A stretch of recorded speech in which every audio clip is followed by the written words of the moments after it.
मैं आलमी हर्बल दवाखाने के सौजन्य से आपकी सेवा में उपस्थित हूँ और आज जानेंगे एक बहुमूल्य पत्थर के बारे में जिसको फ़ारसी में याकूत कबूद, अंग्रेज़ी में सैफ़ायर और अन्य भाषाओं में अन्य नामों से जाना जाता है।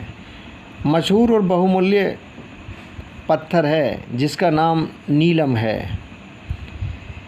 इसके नगीने आदि बनाए जाते हैं जो गहनों में काम आते हैं और इसके अलावा इसको औषधियों के रूप में प्रयोग किया जाता है।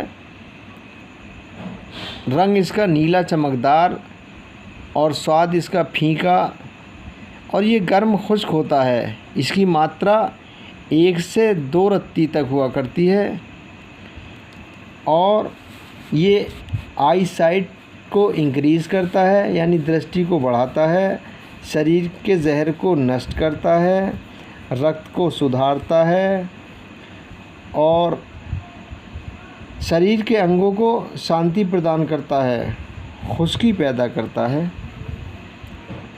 आप भी इसे इस्तेमाल करके लाभ प्राप्त कर सकते हैं और यदि वीडियो अच्छी लगी हो तो लाइक और सब्सक्राइब करें, घंटी का बटन दबाएं ताकि आने वाली तमाम वीडियो आपको प्राप्त होती रहें, आप उससे लाभ उठाते रहें और आज्ञा दें।